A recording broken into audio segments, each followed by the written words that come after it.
Folks, Black Star Network is here. Hold no punches! I'm real revolutionary right now. Support this man, Black Media. He makes sure that our stories are told.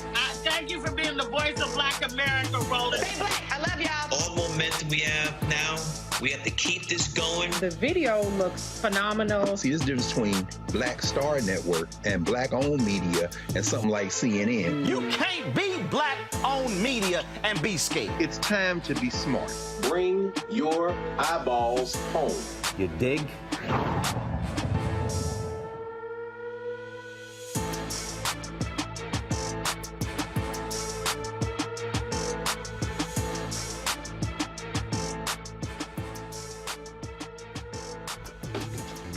It is Wednesday, December 28th, 2022. I'm attorney Robert Patillo, sitting in for Roland Martin, who's currently on vacation. We'll be back in early January. Here's what's coming up on Roland Martin Unfiltered, streaming live on the Black Star Network. The Supreme Court has blocked the Biden administration's attempts to allow Title 42 to expire. Title 42, of course, being the Trump-era policy, which curtailed immigration and the seeking of asylum by migrants based upon coronavirus fears. Coronavirus restrictions have been gone. Why is Title 42 still in place? We'll have a discussion on that. Additionally, a Florida officer has been fired after video surfaced of him dragging a handcuffed woman into jail. We will have a discussion and full breakdown of exactly what happened. An NFL Hall of Famer is going to an HBCU. We'll tell you what coach and what school, and we'll break down the entire story later on in the show. Also, rapper Tory Lanez was convicted in the shooting case involving Meg Thee Stallion. Now, I'm not going to lie to you. I have no idea who any of these people are. I have no idea what happened in this case. Therefore, we're going to bring in some experts and celebrity blogger Fredio to talk about this, and then have our legal panel discuss what exactly will happen next in this situation. Finally, in our Tech Talk segment, there is a high schooler who is changing the game when it comes to gardening, creating an app that will help individuals identify plants without having to study botany. This is very important for our urban gardeners and to get young people interested in growing and cultivating their own food. So we'll have that discussion later on in the show. It's time to bring the funk on Roland Martin Unfiltered, streaming live on the Black Star Network. Whatever the miss, he's on it. Whatever it is, he's got the scoop, the fact, the find. And when it breaks, he's right on time and it's rolling. Best believe he's knowing. Putting it down from sports to news to politics. With entertainment just for kicks, he's rolling. It's on go, roll, y'all. It's Roland Martin, rolling with Roland now. He's funky, he's fresh, he's real, the best, you know he's Roland Martin now.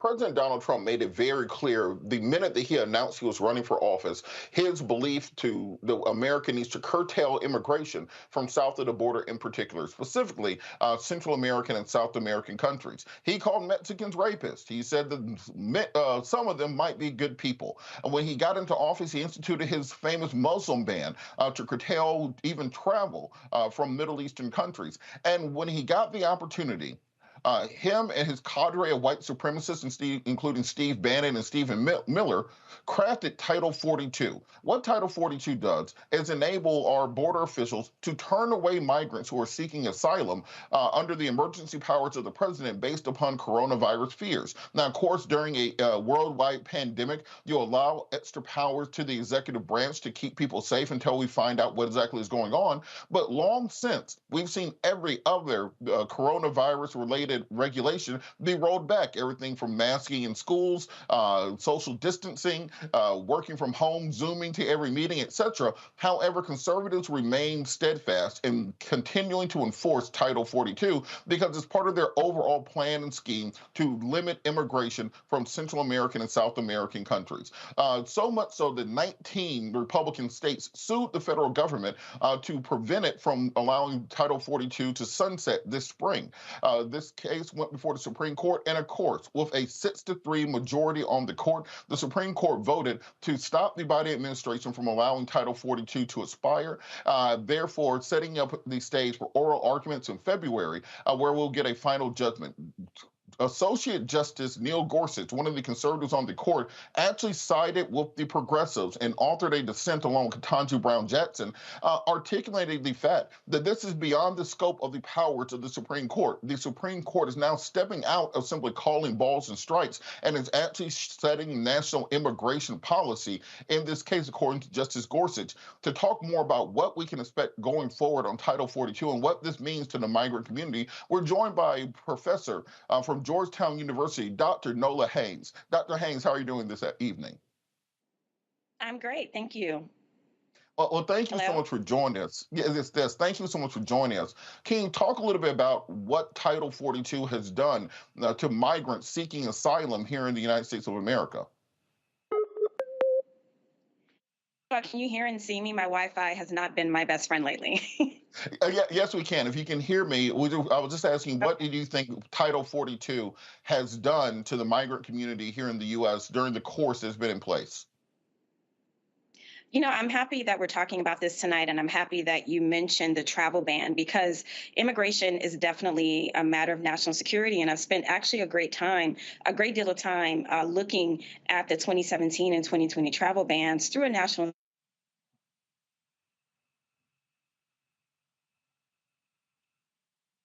32 is the Trump administration using explanations to pretty much ban a group of people that they do not want here in this country. And as you pointed out, yes, we were all struggling through COVID, so an argument can be made at that time drastic measures had to be taken. But as you also mentioned, there's no need to continue these measures. With the travel ban, the reason used was global terrorism. That was debunked. And the reason that it's continuing now is because technically, yes, we are still in a global pandemic,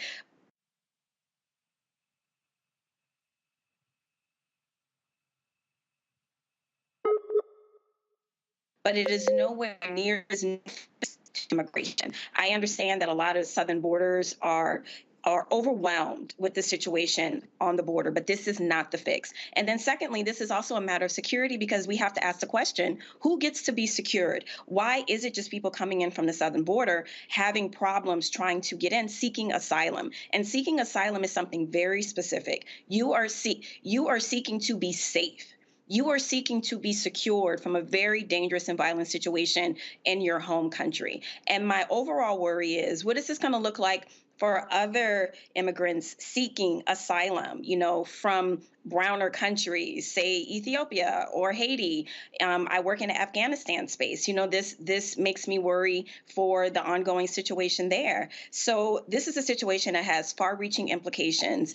And I think that there are people in our country who want to keep a certain group out of our country. And I think that they need to look within themselves and ask themselves why, because everyone deserves to be secured. What do you think it means? I was very taken aback by Justice Gorsuch joining the progressives on the court and saying this is outside the purview of the Supreme Court. What do you think it means going forward, the fact that conservatives have this majority on the court where they can override even someone like Justice Gorsuch, a staunch conservative, and expanding the role of the court in setting national policy? I listen to my students on this one, and they ask all the time, so what's the purpose of the Supreme Court when it is very clear that it is political? And the Supreme Court itself is supposed to be apolitical, but yet we describe justices based on their political standing. That's the problem. So I see that perhaps this may wade into the waters of further discussion about the legitimacy of the court. And I know that the justices have pushed back on that notion. But when, I'm in the classroom and I'm teaching the next group of world leaders and I'm listening to them and I'm taking their feedback, they don't believe in the United States Supreme Court. Once upon a time, if Congress was polling terribly, if the president was polling terribly, the United States Supreme Court always was polling favorably because there was a feeling that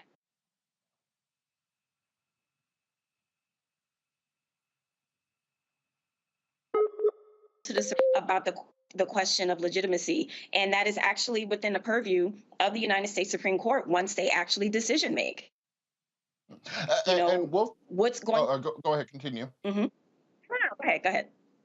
I think the other question that has arisen is the cure for this, of course, would be comprehensive immigration reform. We have the Schumer compromise in 2013 that Republicans walked away from. We had the Obama compromise in 2015 that Republicans walked away from. We had Schumer come back in 2018 with Trump to try to pass comprehensive immigration reform that they walked away from. What are the chances of actual immigration reform happening anytime in the next 2 years? Oh, that's a tricky question. With the way that the House and the Senate is set up right now, I did not mean to bring my goodness, I'm thinking about the Kevin Hart joke. But anyway, the way that the House and Senate is set up right now, we'll see.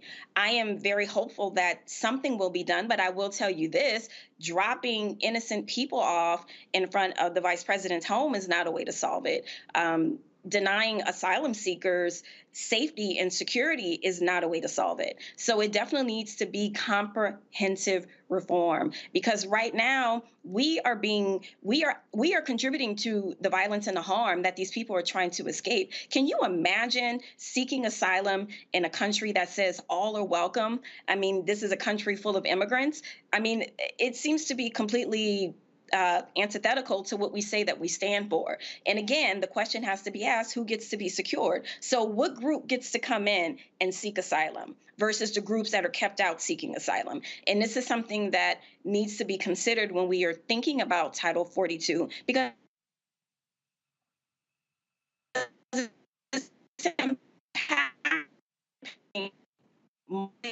people coming from South and Central America, and that is an issue because if it's impacting them, like I said earlier, what other groups will it impact that's seeking asylum? And one last thing, this is not the only time that the former administration tried to hack away at immigration, particularly with the travel ban.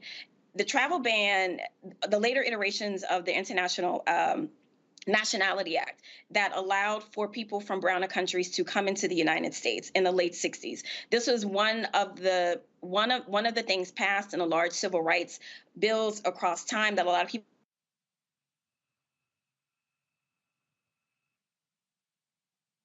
don't think about.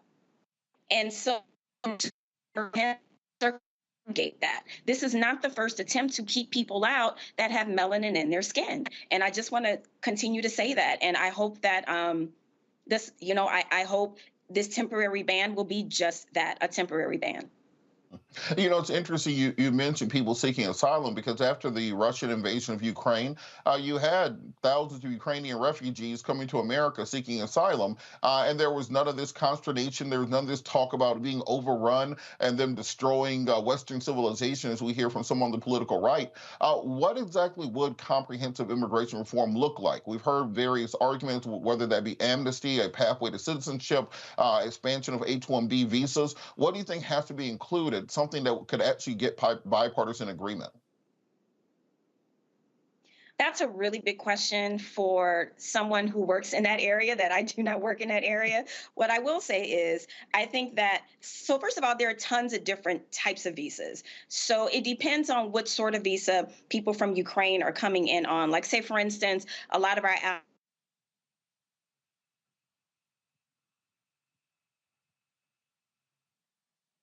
allies, and it should be across the board the same for everyone. If one set of rules apply for asylum seekers, it should apply for another group of asylum seekers. There are those who say, but it's different when the U.S. has some level of direct involvement, say Afghanistan, or the way that we assist in military and security assistance in Ukraine. Okay, that's one argument. But at the end of the day, I think that asylum seeking laws should stand across the board. And I do understand the additional element and responsibility, like with the Afghanistan situation. But for me, at the end of the day, it does not work in our best interest when we are turning away brown folks and we are letting in folks who have less melanin. I don't think that's what the country wants to stand for. I don't think that's what the Biden-Harris administration wants to stand for. And I think going forward, we literally have to look at it through that lens, because right now it's not a good look. It is not a good look at all. You mentioned the direct influence of American policy on immigration. Do you think that we have to start holding the American government accountable for its role in creating this immigration crisis? President Trump tried to overthrow the government of Venezuela a couple years ago, replacing Maduro with Juan Guaido. And because of that, we have a massive migrant crisis coming from Venezuela, walking all the way up Central America to come to America. America snorts up about half the cocaine the world produces. And because of that, drug gangs are running rampant. The FARC in Colombia, the Northern Triangle in Mexico. Does America need to change its policy to Central and South America before it does anything about immigration here? Well, first of all, you're not about to get me to step on no landmines, first of all. And secondly, I don't like to comment on things that really are not in my wheelhouse. And I really can't speak to what's going on in Central America in terms of the drug situation, in terms of what the former administration's goals might have been there. What I will say, what I do know about in terms of how we view security and how we think about who gets to be secured, that's the lens in which I think about this. In terms of U.S. involvement and people snorting coke and cartels and stuff like that, that's not my wheelhouse. But I will say that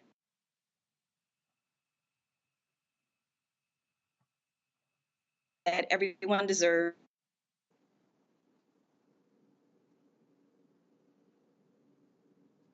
Hello.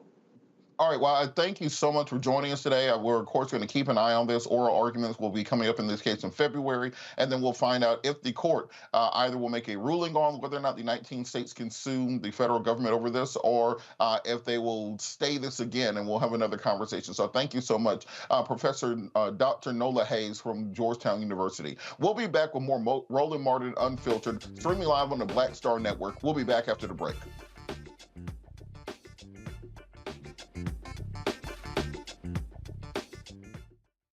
I love directing. It's a different kind of piece. I do believe that the 30 years I was acting was to prepare me for what I'm supposed to be doing and that what I really am good at. But when you were acting, were you even thinking about directing? Nope. Were you, so what the hell happened? If you had asked me 15 years ago, I probably would have said, no, I don't know. I was doing Ava DuVernay's first film, I Will Follow. Mm-hmm. And during that process, I think because it was her first film, maybe She's self-taught? Absolutely. I probably gave too many suggestions. And at some point, Ava said to me, I think you're a director and you don't know it.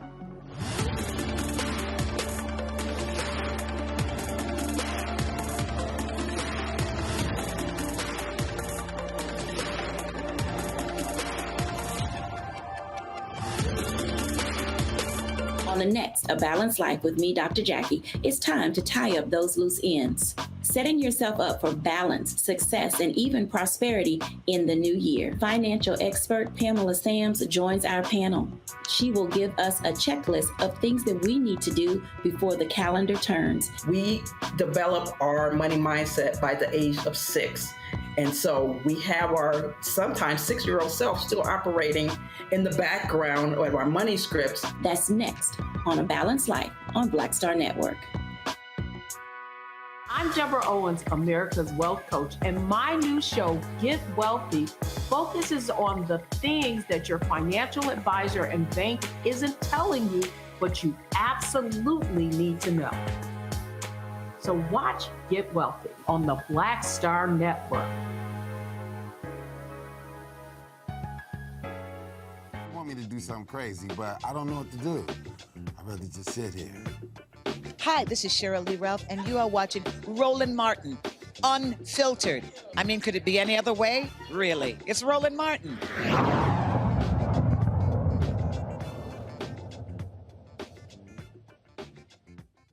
We're going to keep this conversation going on Title 42. I want to bring in our panel on this discussion. We have Dr. Jason Nichols, Senior Lecturer, African American Studies Department at the University of Maryland, as well as Attorney Joe Richardson, Civil Rights Attorney. Gentlemen, how are you doing this evening? We're good. Wonderful. Hanging in there. All right. I'm going to start with you, Dr. Nichols, on this issue of thank you guys so much. I want to start with you, Dr. Nichols, on this question of Title 42. In particular, what this means for our migrant community, because America, we have that big green statue in New York that says, bring me your tired, your poor, your huddled masses yearning to be free. And then we also have a border wall at the southern border turning people away. What does it say about America that we have this policy in place and you have an unelected group of 9 Supreme Court justices that can keep this going seemingly indefinitely? Well, first of all, I think it's really important to reiterate the point that you made with your other guest, and that is that Title 42 is not and never was a solution for the failure of Congress to act on immigration reform. It is a public health measure, and it was not an immigration measure, which is being used as right now. I think, first of all, we know the legitimacy of the Supreme Court is certainly in question. If not, we need to be looking at other things like court expansion and everything. We have people on the Supreme Court who are completely compromised and probably should not be there, and we need to look at term limits and other things. But this is, what it means for these migrant communities. I heard, what I could hear from your other guest was interesting. I think it's important to point out that there are Black people, particularly Haitians, on the border right now. So it's not about necessarily what's going to happen in the future. That's actually happening at this very moment. Asylum, of course, is a legal process in order to gain entry. And it's not as though Congress doesn't have solutions, bipartisan solutions that are before Congress right now. You know, even someone who we usually will talk about and despise, John Cornyn, has the Bipartisan Border Solutions Act, which talks about expediting, you know, removal for people who don't fit, but also about building more intake facilities so that you don't have the situation that you have right now in El Paso, Texas, where, you know, the city is really struggling to house a lot of people. And Title 42, I just want to make this one last point, Robert, and that is that Title 42 has not even stopped the amount of border encounters. As a matter of fact, CBP has had more border encounters under Title 42 than prior to its implementation. So you look at, for example, fiscal year 2019, it was about 900,000, 800,000 to 900,000 border encounters, and now we're up to 2.3 million. So if Title 42 is doing what Republicans are talking about it's doing, wouldn't that number be lower? It's actually not. So what it's doing is allowing for people who have legitimate claims to asylum to not be able to go through the legal process to gain entry, and that's really troubling. You know, Joe, it's interesting to me that Republicans are suing to keep Title 42 in place, claiming that it's in order to stop illegal immigration. However, people who are asylees are by their very nature not illegal immigrants. They are people who are seeking asylum, who are fleeing war, crime, famine, the natural disasters in their home countries. And actually what you end up doing with Title 42 by overwhelming Customs and Border Patrol with people who are simply trying to turn themselves in and claim asylum, well, then they cannot be patrolling the other areas where the actual illegal border crossings are taking place. That's where your coyotes are at. That is where you're getting your fentanyl coming in. That is where you're getting human trafficking coming in. They're not seeking asylum. Can you talk a little bit about the what policy solutions have to be put in place? Because as Jason said, there's bipartisan legislation, but it seems like nothing can get off the ground. What will bipartisan solutions to this actually look like? Well, you know, first of all, where there's a will, there's a way, right? And at the risk of going back to, you know, desiring something from the Reagan administration in 1986, there was a huge amnesty program, and that's because they were honest. It's not because Reagan was progressive. As a matter of fact, him and Bush, when they were running against each other in 1980, they bent over backwards to appear more accommodating to immigrants and to illegal immigrants and to the undocumented. And because they were honest about the fact that these folks work and these folks get hired. The reason why our undocumented brothers and sisters come, first of all, is they're often dealing with a war-torn country. They're dealing with the instability, particularly in Central America, that may have been, you know, not exactly helped or hindered by our actual policies, right? They're dealing with those things. And there are certain guarantees that everyone that is seeking asylum are supposed to get. And the problem with Title 42 is Title 42 takes away from those. And of course, as has been said and alluded to, it's part of the larger narrative and the larger attempt for certain people to keep America from getting darker faster. Now, as it pertains to you know, potential solutions, there's been a whole lot of folks. The point that was just made about Senator Cronin. A couple years ago, Pete Aguilar and Will Hurd put together something very narrow that had the potential to do something. It you know, increased border security, because you always got to give more money for border security, but it also would have protected DACA, and it also would have done some other things. So there have been some opportunities there, but while you don't deal with it, people still make it over the border. People are still more subject to coyotes and some other things because of the safety issues, the people that you're turning away. The irony in all this, two ironies. First of all, is that while you say that you're doing this to make America more safe, you're actually making it less safe. And whatever our global pandemic is, or was, or shall be, we know much more about it, right? So at the risk of agreeing with Gorsuch, the emergency, if it existed at all, right? You know, we can talk about that some other time. Sure, there's some emergency related to the pandemic, but the idea that we are less safe because we're not allowing helpless brown people to come into the country is ridiculous. And then the final point that I would make, so of course there has to be some kind of narrow path, and who knows, with this presumption, with so many moderates in Congress now, people that need to hold on to their jobs, et cetera. There may be a narrow window for something to actually get done because it will be the most honest thing. The final point I'll make is that it is interesting that the Supreme Court is pragmatic and has no problem with making policy when it gets there. People used to like to talk about how, the liberals they're lawmakers. They're legislating from the bench. Listen, Republicans legislate from the bench all the time, and this is a perfect example of it. You know, it's interesting that we talk about the racial composition of America and that being what is stopping Republicans from agreeing on things such as comprehensive immigration reform. If you go all the way back to the Mexican-American War, and the period before that, the reason we have the current borders that we have right now with Mexico are based upon white supremacy. Mexico had gotten their independence from Spain about 20 years earlier. They're chilling. They're trying to expand their country. Then you get a group of white Americans who illegally immigrate to Mexican territory and then declare themselves the free nation of Texas. After that, President Polk invades Mexico, claiming that Mexican bandits are raiding areas which are in their own territory. They defeat Mexico, and then they actually occupied Mexico City for a period of time, and there was a proposal before Congress to annex the entirety of the country of Mexico, all the way down into Central America, and they decided against it for one reason: white supremacy. They did not want to bring that many Latino citizens into America, changing the racial composition of America, and thereby ceding power to another racial group besides white European migrants. That is the whole reason we have the Gadsden Purchase and the Treaty of Guadalupe Hidalgo, which very much set our southern border. So you cannot separate racism from American immigration policy with Central and South America, because incumbent on that, the genesis of that policy has been racism. Now, I wanted to hop on this point about the fact that America caused many of the issues that people are running from in Central and South America. The reason that they are seeking asylum, in part, are the banana wars, where America was overthrowing government so Chiquita Banana could build plantations on their land.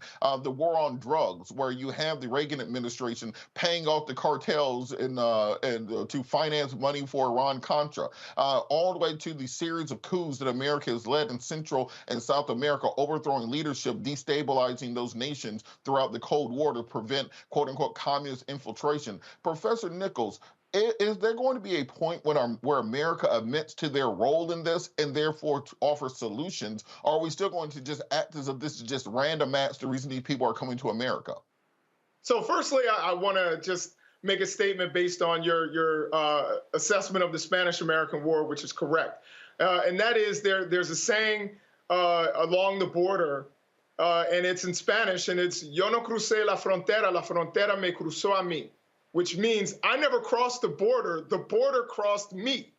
So people have always recognized this. This is why, you know, if you live in a state and it's called California or it's called Colorado, or, you know, all of that is because those actually that was actually Mexico. And, you know, many of you live in cities like San Francisco or Los Angeles or San Jose. It's, you know, now you probably knew this before, but I think it's important to also say that. And the United States, of course, is not going to admit its wrongs. This is public knowledge, but when you talk about, of course, the destabilization of Nicaragua, you know, the ousting of the Sandinistas, what we did in El Salvador, and some of the atrocities that we allowed to happen. Certainly, we know climate change has also been a more recent devastating factor in that part of the world that's caused a lot of migration. One of the things that I will give this administration some credit for is that they say they're looking for root causes. Now, I think one of the things that the United States government could certainly do when they're looking for root causes is lift up a mirror, and they'll probably see a lot of the root causes staring right back at them. I think we certainly need to partner with Central American nations and, of course, with Mexico, and help to bring some of the stability that we actually created, the instability in those areas. It's a little more complicated because when you destabilize an area, you bring in corruption. That's what happens. You destabilize an area, corrupt leaders come in, and now you're left in this position of trying to negotiate and help people in an area where the leadership is corrupt. So that's part of the issue in Central America right now, that this State Department has to find a way around. But still, what we have at our border, when people are coming and looking for asylum, and you talked a little bit earlier, Robert, about the people from Eastern Europe, I don't think there's a place on the on the planet that's less politically stable than Haiti.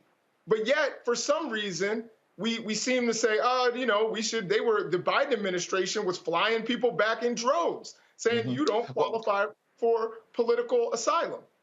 Well, I think we have to keep an eye on this situation going forward. Of course, we're going to be updating everyone when those oral arguments come in February, but we have to pressure this administration to make this a priority. If you can pass a $1.7 trillion bill last week, you can pass some kind of immigration reform to fix this problem. So we're going to keep this conversation going. We'll be back after the break. You're watching Roland Martin Unfiltered, streaming live on the Black Star Network. We'll be right back.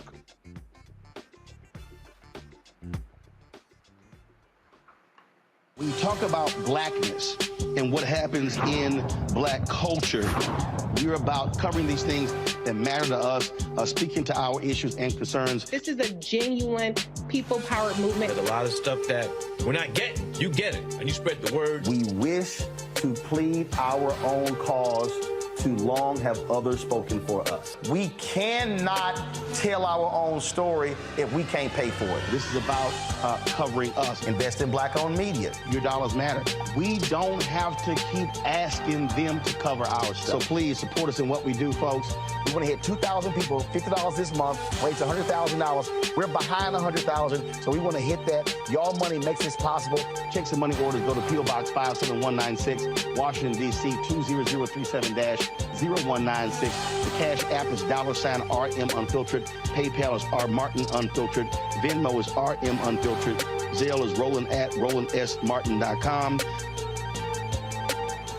Next on the Black Table with me, Greg Carr, we welcome the Black Star Network's very own Roland Martin, who joins us to talk about his new book, White Fear: How the Browning of America is Making White Folks Lose Their Minds. The book explains so much about what we're going through in this country right now, and how, as white people head toward becoming a racial minority, it's going to get, well, let's just say, even more interesting. We are going to see more violence. We're going to see more vitriol, because as each day passes, it is a nail in that coffin. The one and only Roland Martin on the next Black Table, right here on the Black Star Network. Hi, I'm Israel Houghton with Israel and New Breed. What's up, what's up? I'm Dr. Ricky Dillard, the choir master. Hey, yo, Peace World, what's going on? It's the Love King of R&B, Raheem Devon, and you're watching Roland Martin Unfiltered.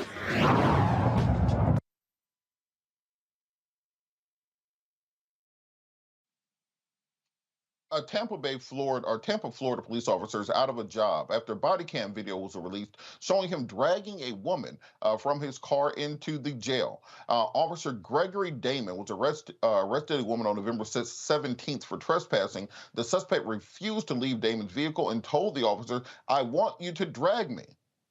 Damon obliged and drugged the woman on the ground while still handcuffed. Now, the Tampa Bay Police Department has launched an internal investigation and determined Damon violated multiple policies, including a 2013 department policy forbidding officers from dragging uncooperative suspects on the ground. Of course, this comes in as a result of several years of protests by activists nationwide to limit the use of excessive force by police officers. And of course, this is a sign of progress, because I think for years, police officers have engaged in this type of activity with absolutely no repercussions. I want to bring the panel back in. We're also joined by former prosecutor attorney Christina Sears. on this subject. So, Christina, you've worked with officers at the prosecutor's office before. What does it mean when you have a department that is actually responding to the calls of activists, putting in new policies? Again, there's a 2013 policy here, and actually following through with the termination of an individual for excessive force. I think it's a change in a positive direction, the right direction. It's what should happen. I think people are tired of hearing departments say they're conducting an investigation, and the investigation goes on for months and months, and then there's no productive outcome from the investigation that changes policy. I think this action on the part of Tampa is what's needed in more police departments across the country. And Joe, on this point, I think you and I have seen these cases for years. We've litigated these cases of excessive force against police officers. What does it mean when a police department is actually finally using proactive steps to fire these officers instead of, the normal, we put him on administrative leave, he's going to be on desk duty for a while. We've looked into the situation. We've determined that he was well within the parameters of his employment, and then nothing ends up happening. Do you think this is a change that we're going to see spreading throughout the nation, or do you think this is maybe an isolated incident just because this was on body cam? Well, I'm from California, but right now I'll invoke being from Missouri and say, show me, all right? We're going to have to see if this continues to be a thing. Now, the camera was good. It was clear. It was a little harder to hide, et cetera. Maybe we just caught them because it's Christmas time. They decided to give us a gift or whatever else. But I think it's really important when police or any agency, when I'm suing an employer, when I'm suing police brutality, I look for the rules and the policies of their own, which they wrote, which they broke. Okay, and then what happens is a lot of times, they'll run out the clock. They'll hope that outrage will go away and dissipate over time. They'll sit tight. They'll do the desk duty thing. All of those types of things, and hopefully have it go away or allow it to play some gray area. Just because this woman said, "I want you to drag me," doesn't mean that he should have done it. Protecting and serving, often these departments will say they're protecting and serve. Sometimes that actually means protecting a citizen from themselves. If you are police, then police have to do their job when things don't go well, when people have maybe mental illness, which we should have less of directly, or where people are rambunctious or they are, not following orders or whatever else. You still have to go above and beyond. It would not have been a bad thing or a hard thing for this person, this officer, to call and get some help, just like he did once they got to the door. He just said, okay, you've dared me to do something. I'm going to do it. I'm going to let you know. But again, there's something in the back of his mind. If he really thought he was going to be fired, if he really thought about the fact that there was a camera watching him, he didn't think he was going to get fired despite the camera. He didn't think he was going to get fired despite the policy. Most people show up to work and want to keep their jobs, even though they don't do what they're supposed to in the meantime. So I'm glad that this happened. Is it a trend? Is it something that we can go in a positive direction on and become, you're department to department, right? And so you can't say that just because this happened here, that it's going to happen everywhere. But you can say we see a path for police officers being held accountable, and that's good news. Professor Nichols, I'm going to play devil's advocate for a second because I was reading the comment section on this video. And of course, the maggots are out saying, well, she said, drag me. What was the officer supposed to do? He was just trying to execute his job and she was obstructing. If you just comply, these things won't happen to you. What is the response to those people who genuinely believe that it's the officer's prerogative, that if somebody's being uncooperative, that you can use whatever means necessary to get them into custody? So I guess she could have said, uncuff me, and he would have uncuffed her, but he's following her orders, or let me go, or, all of that. I didn't know that police officers were in the business of listening and always following the directions of people that they have detained. And if they are, it's interesting that they're going to do that rather than department policy. So I don't think that that's a very strong argument. I think listening to someone who's detained, and I think your other guest, I think it's Joe, made a really good point, and that is sometimes you have to, in serving and protecting, you have to protect people from themselves. You don't know if someone's having a mental health crisis. Does that mean if someone is detained or is in a facility under police custody or in police custody, that if they try to hang themselves, that you're not going to intervene because you're going to be like, well, they said they wanted to die, so I'm just going to allow that to happen. So I think it's a really weak argument. I think there are many, many ways he could have handled that. Of course, it didn't look like, he was in some sort of a big rush. So why not wait, call for help? There was something that I always remember as a student of the civil rights movement. One of the things that made it very difficult for civil rights leaders who depended upon, dare I say, stupid cops like that, was for them to make these kinds of stupid decisions. But the leader, the chief in Albany, Georgia, ordered stretchers so that you couldn't get them on camera dragging black people. So the smart thing would have been, I don't know, first of all, that this is going to make some sort of huge nationwide institutional change, because if that were the case, there would have been institutional change in 1992 when we first got video of a black man being beaten on the highway by police. That didn't make institutional change. All of the other videos that we have didn't make institutional change. So I'm skeptical about that. But there were many ways he could have handled that. And the fact that, she asked him to drag her is a pretty absurd kind of an argument. Hey, moving on to our next story, similarly associated, two D.C. police officers who were suspended after the death of a 20-year-old back in the year 2020 have indeed been convicted. Two suspended Metropolitan Police Department officers, one being Terrence Sutton, was convicted of second-degree murder, a conspiracy to obstruct and obstruction of justice in the death of Kayron Hilton Brown. Also suspended Lieutenant Andrew Zabowski was found guilty of conspiracy to obstruct and obstruction of justice. Kayron was killed in October 2020. He was driving a Revel scooter on the sidewalk without a helmet, prompting the officers to turn on their emergency lights. And at the time, they accelerated through traffic lights for more than 10 blocks. This resulted in the death of Mr. Hilton Brown, who suffered severe head trauma and died 2 days later from his injuries. So, Christina, you've seen cases like this, the prosecution of cops. Can you talk a little bit about how difficult it is to convict cops, particularly when they come in full uniform? The jury has a bias towards them. How rare is it for officers to be convicted in a case like this? Well, typically when officers are following department policy, it's hard to even get an indictment.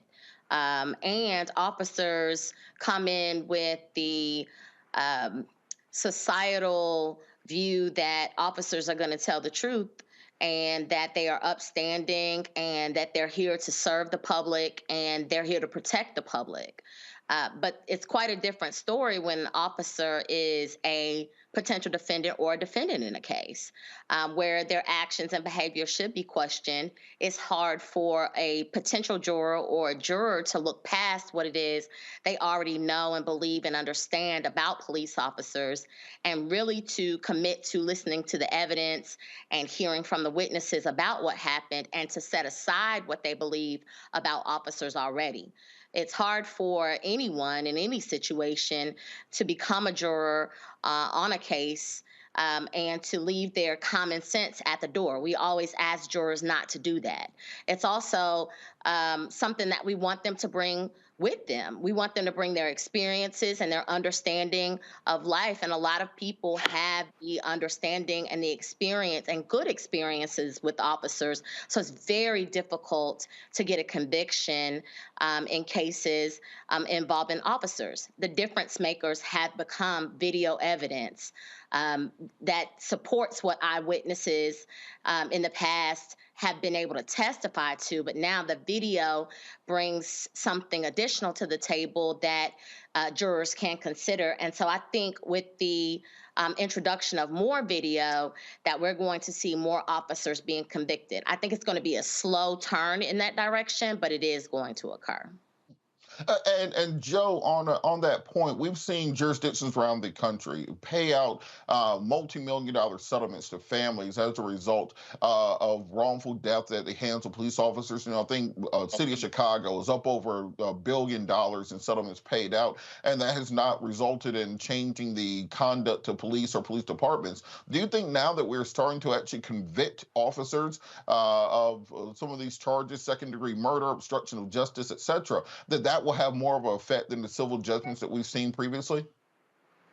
Perhaps so, because when you take money, if you're not taking money out of their pocket, if you're not, jeopardizing their pensions or anything like that, well, on some level, that just becomes the cost of doing business. You still send the message. There are plenty of cases that we think out here would never get convictions, but probably could get enough mileage on the civil side where it's going to exact some certain settlement. We understand that. But once you start taking folk freedom, once you say you got to sit here and think about this for 15, 20 years or 5 or 10, it's very, very easy to spend the public's money getting in trouble, okay? It's a little bit harder when we're talking about your freedom. And so perhaps that is a turning point. I agree with the point that was just made. The video evidence is very, very good evidence. Often it's better than even eyewitness testimony because you can confuse an eyewitness. Sometimes folks, because of their biases, thought they saw something they didn't, or that testimony changes over time.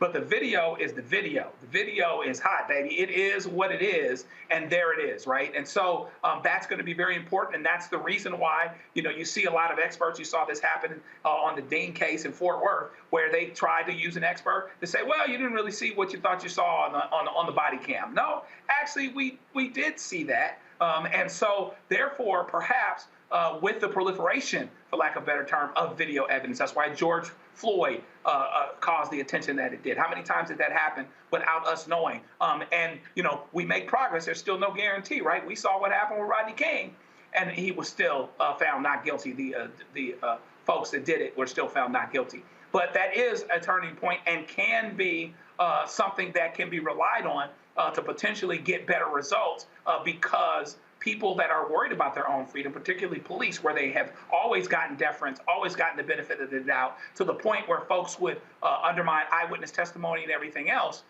If their freedom is potentially taken away, then maybe they're thinking twice before some of these things happen. Absolutely. And Jason, I had this idea a few years ago that we need to create like a line of drones that pairs to your phone that we can just give every young black boy in the country that just follows you around, filming you 24 hours a day, just in case you have a police encounter, because it seems that that's the only thing people will believe. They want to believe the words of witnesses. They want to believe the words of the victim. But if you have a drone following you around 24/7, that's something that we can believe in. What do we need to do to turn this from being a crapshoot, whether or not there's video of the police abusing you, to an actual practice and policy in this nation of actually believing victims and being able to have these types of outcomes without having 1080p 4K video of the cops killing somebody? So I think one of the things, and I'm going to kind of differ. I know that my co-panelists here are attorneys and they've been through these trials, and I'm just an academic, but I am going to talk about kind of the academic side of this. And it differs slightly from what they're saying. I agree with most of what they're saying, but one of the things that, the academic research, when they're looking at these kinds of things, kind of reflects is it's not necessarily the video evidence that gets convictions. When you look at, of course, we can all mention things like Alton Sterling or Eric Garner or many others that we saw pretty much all the full context. But there are a couple of things. Number one, the video may not have context. We've seen a lot of departments have body cams that you can turn on and off. Others, you can turn the sound off so you don't hear what's going on. So you don't necessarily get the full context.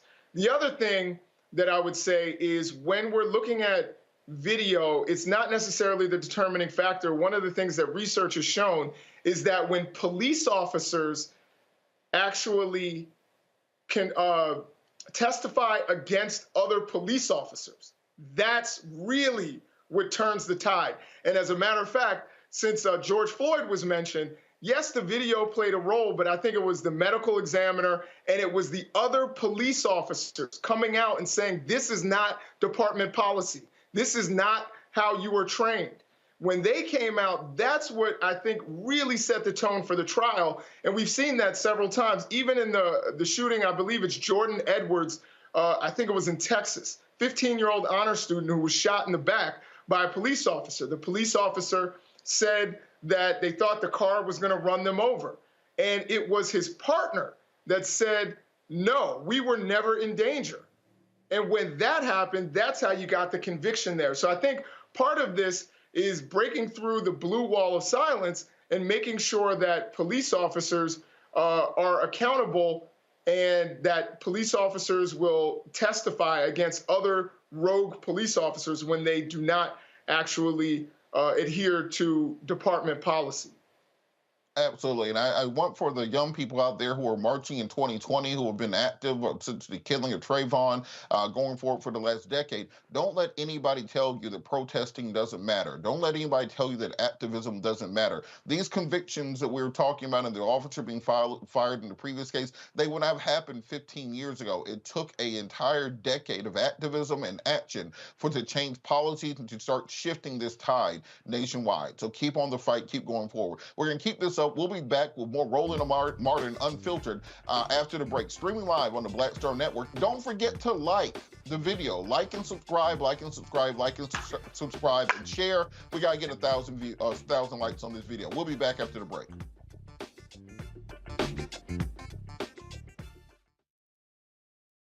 Hatred on the streets, a horrific scene, a white nationalist rally that descended into deadly violence.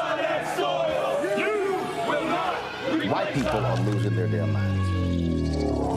As an angry pro-Trump mob storms the U.S. Capitol, we've seen shootings. We're about to see the rise of what I call white minority resistance. We have seen white folks in this country who simply cannot tolerate black folks voting. I think what we're seeing is the inevitable result of violent denial. This is part of American history. Every time that people of color have made progress, whether real or symbolic, there has been what Carol Anderson at Emory University calls white rage as a backlash. This is the rise of the Proud Boys and the Boogaloo Boys. America, there's going to be more of this. Here's all the Proud Boys, guys. This country is getting increasingly racist in its behaviors and its attitudes because of the fear of white people. The fear that they're taking our jobs, they're taking our resources, they're taking our women. This is white fear.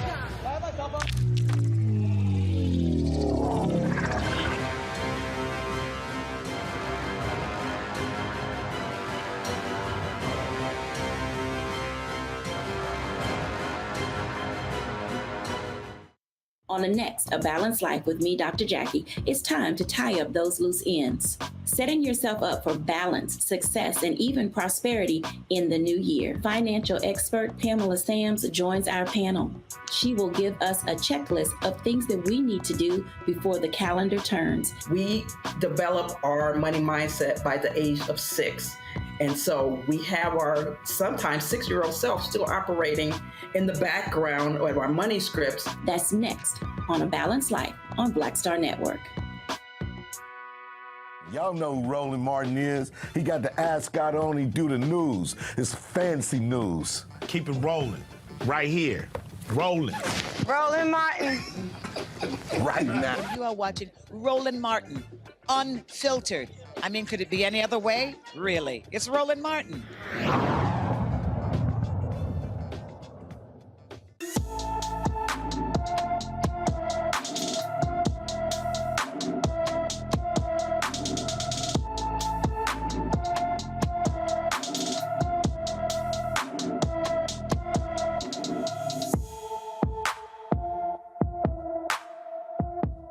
Today on Black and Missing, we are talking about Patricia Weeks. Patricia Weeks was last seen on Christmas Eve in Norfolk, Virginia. The 17-year-old is 5 feet 5 inches tall and weighs about 125 pounds with brown hair and brown eyes. Patricia has a tattoo sleeve on her arm with a clock on it, and her nose is pierced. She was last seen wearing a white jacket with a black car on the front, gray Goya pants, and black turban on her head. Patricia requires medication and may need medical attention. Anyone with information about Patricia Weeks should call the Norfolk, Virginia Police Department at 757-664-7000. Again, that's the Norfolk Police Department, 757-664-7000.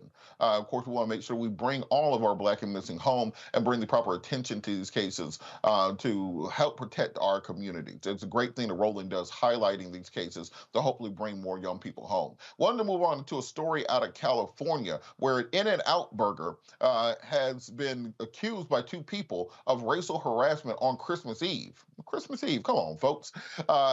Arlene Kim and her friend filmed themselves trying menu items at In-N-Out in San Remo. The pair were approached by a white man who asked if they were filming themselves eating and proceeded to use racist and homophobic language. San Ramon police chief is investigating the incident. They released an image of the man's vehicle and asked anyone if they knew the man to contact the police department. I think it's interesting that even with the proliferation of camera phones and social media, with the surveillance state that we're currently in, with Karens blowing up left and right all over the country, that people are still doing things like that. I think we have a video of the incident that was recorded by the young women. I would bring the panel in on this also. The fact that we have so many of these incidents of people going crazy when they see Black folks minding their business, sitting down, eating, taking their time, etc. The fact that you still get people to go off like this is really insane to me. Professor Nichols, what do you think it is that really possesses these people? I think we have the video if we can throw that. What do you think it is with these people where they continuously see what happens when you go off on folks in public, we become a public Karen?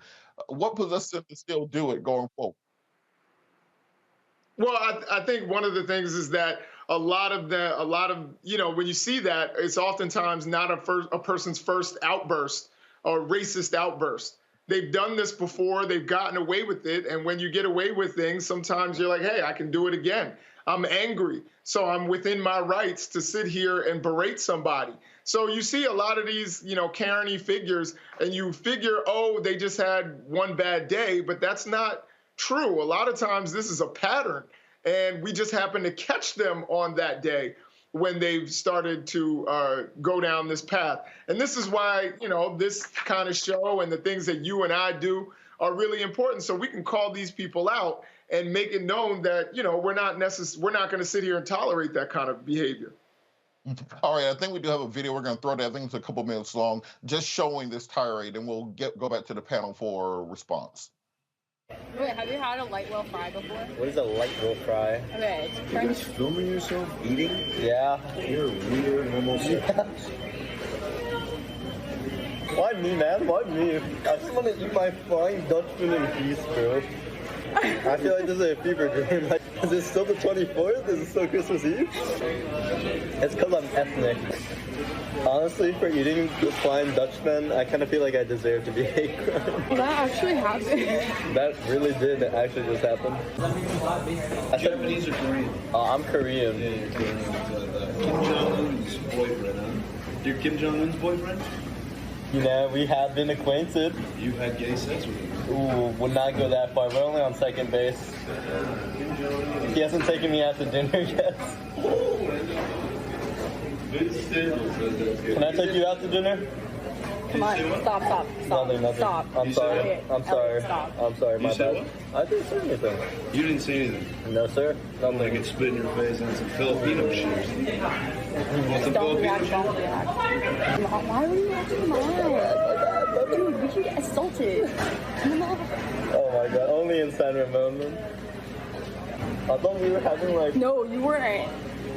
Anyways, you can try the... Anyways, you can try the fry. Hey, you good? I'm chilling, don't worry. This is not in the name of the holiday cheer. Yeah, somebody was not included in all the reindeer games. You should not say anything. He's staring at us right now. Anyways, White Wolf Pride? I would love one. He's still there, isn't he? He is very much still there. Oh, at least I'll try the root beer float. That is a root beer. Do you think he's gonna pull a gun on us? My midterms are almost being released. I'm just saying. Honestly, 10 out of 10 would get it again. Oh my god, I can't even do this. I'm done. So I'm gonna try the whole grilled onions and see if it's You sound so nervous. I'm gonna... Well, yeah, because he's like, I'm gonna wait for you outside. I was eating the paper. Wow. Also, Flying Dutchman is no more. Yeah, I can't speak. Rare laughs and dude, that genuinely never happened to me before. Well, all I can say is those kids are better than me. I'm just going to put that out there that people need to know who they're talking to. Joe, what is the proper response for people when they have these types of racist confrontations? You know, you're not supposed to get up and fight people. You're not supposed to, try to escalate the event because you don't know how mentally stable people are. But just what do you think someone's response should be? These young people kind of laughed it off and tried to move on. But, what would you advise people to do if this happens to them? It's really a hard thing, right? Because what you're trying to do is keep from getting in trouble. We're not 18, 19 years old anymore. And some of us come from the old school where, okay, you got it like that. Okay, well, you can go on and do what you need to do and knock me down. You just make sure that I don't get up, because if I do, I'm putting something on you that soap won't wash off. There's part of you that wants to be like, wait, that way, right? But you got families, you've got jobs, you've got licensures and things like that. What I would do, perhaps, is draw as much attention to the situation as possible, because there's a certain safety in numbers. I would like to think that people around would not have allowed this person to harm them this way, and I'm pretty certain that other people probably, at the very least, were watching out of the corner of their eyes. So one of the things that you could do is draw attention. In their case, they waited till the restaurant was closed and had someone walk them to their car just to make sure nothing got started. And here's the other part. Ad being, and these people, this guy's fearful. He's scared. He's looking at them saying, you look a certain way. You're the reason my kid didn't get into UCLA, assuming that his people went to college. Or, you're the reason that I can't get a job, or whatever else. They've got these preconceived notions about who they are. And so the question is how you survive the contact. We even talk about this in the context of police and young black people and things like this. How do you deal with that? No, he's not the police. And so you don't have to respect him the same way. But at the same time, you don't want to create a problem for yourself or your family either. So striking a balance, maybe you draw attention to the problem and make sure that you're able to eject without any issues. Or, if it's really like that and I had a real long bad day, you get thug and it comes out how it comes out. But the problem is you don't want to bring a knife to a gunfight. People aren't thinking straight. This whole entitlement thing has got people, he knew that they had a camera on. He didn't get in front of it, but he knew that they had a camera on, and he didn't care. And part of what he wanted to do was to frustrate them and to scare them and to continue to exert the authority that he knows he's losing because he's getting ready to be outnumbered. So you got to strike a balance, the best way that you can. And, even the Bible says be angry and sin not, right? You can be angry. You can let him know that it's just not going to go the way that he says it's going to go. And you don't have to start it. But the best thing that you can do is survive the contact, and the way to do that is to move forward and to get past it and probably draw as much attention to it as you can. And Christina, just quickly, I think often people, these racists, they try to find people they think are vulnerable, people that won't do things to them they think they can abuse. And I'll tell people all the time, don't let the smooth taste fool you. I am still ghetto. And things will go down. So please, just that should be known information. But you being a more evolved and better person than I, further along in your journey with Christ, how do you think that these young people will handle this? I think they handled this magnificently. They kept calm. They kept recording. They didn't lose focus on what it was that they came there to do, which was enjoy themselves. It's unfortunate that they had this encounter with this person, but I'm glad that they kept recording on their device, even though they didn't get video evidence of the person who confronted them in the clip that we saw. I would have liked to have seen them turn the camera around on the person so that we could have seen who the person was that approached them and felt so entitled, like Joe said, to commit an offense against them that was unprovoked in a public space such as this. I think we're all aware these days that cameras are rolling all over the place. So two people sitting in a booth at a restaurant recording themselves shouldn't draw the ire or interest of another customer or a bystander. I applaud these young people for maintaining their cool and minimally engaging the person and continuing on.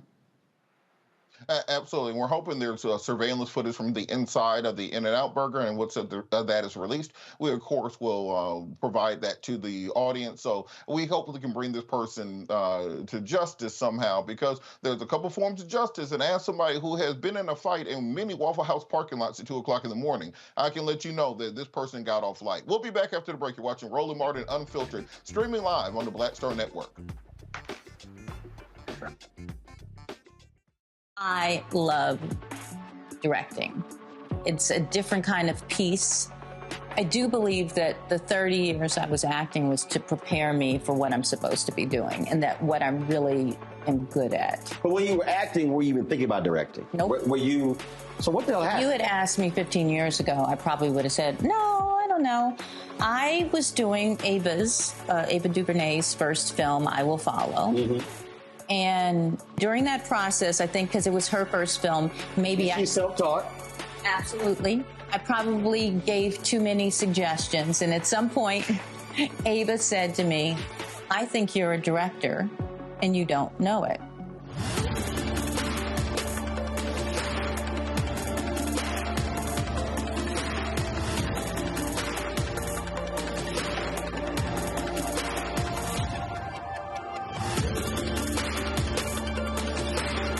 Talk about blackness and what happens in black culture. We're about covering these things that matter to us, speaking to our issues and concerns. This is a genuine people-powered movement. There's a lot of stuff that we're not getting. You get it, and you spread the word. We wish to plead our own cause. Too long have others spoken for us. We cannot tell our own story if we can't pay for it. This is about covering us. Invest in black-owned media. Your dollars matter.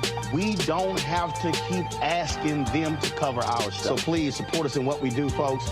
We want to hit 2,000 people, $50 this month, raise $100,000. We're behind $100,000, so we want to hit that. Y'all money makes this possible.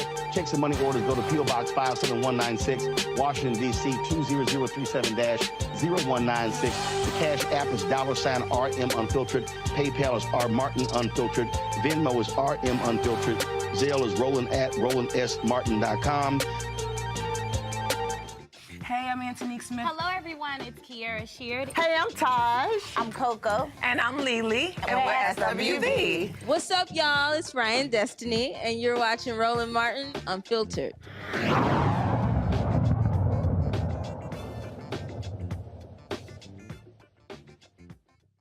Singer and rapper Tory Lanez, real name Daystar Peterson, is about a month away of learning his sentence after being found guilty of the shooting of Meg Thee Stallion, real name Megan Ruth Pete. After a 9-day trial, the California jury convicted the Canadian musician of a 2020 incident. Lanez, who's was convicted of assault with a semi-automatic firearm, carrying a loaded, unregistered handgun in a vehicle, and discharge of a firearm with gross negligence. Lanez will be sentenced on January 27, 2023. The conviction carries up to 22 years and 8 months in prison. Joining us to discuss this is friend, celebrity blogger, Freddie-O from Freddie-O.com. Fred, how are you doing this evening? I'm doing good, Rob. How are you? I'm doing great. So as you know, because I've known you 20 years, I have no idea who any of these people are. I have no idea what's going on in this case. I've never heard of any of these things. I'm trying to figure out why, if your birth name is Daystar, which is a great rap name, why you changed that to Tory. That is what I'm trying to figure out. If my name was Daystar, Daystar would be my rap name. I wouldn't change it to Tory. But explain to people like me what the hell's going on in this case. Well, basically, Rob, first off, I have to say Tory probably is an easier name. So, of course, you're going to go with what's easier. So this case had a lot of people shook all over the internet. We really thought that basically Meg had made everything up. And, we thought, a few of us thought that it was all a lie, in which it really wasn't. And we soon, I guess at the end of this trial, we found out that Meg wasn't lying at all. And in fact, she not only did she tell the truth, but, we found out more. Well, I'll say Meg really messed up in the beginning, Rob, basically because she lied in the beginning, which kind of threw everybody off. And we thought that, these lies, or we really in our minds thought that Meg was lying, but she wasn't. And so just for the people who are unfamiliar, so Meg Thee Stallion, so Megan Ruth Pete, I'm probably gonna call her Miss Pete, was with Tory Lanez, Mr. Peterson. Well, we don't know that. We know that they were having relations. Okay, so they were in some sort of relationship with each other that of varying standards, and that these two individuals, there was a confrontation involving other people. Can you kind of talk about what the kind of initiating incident was that led to this? Well, the issue was liquor.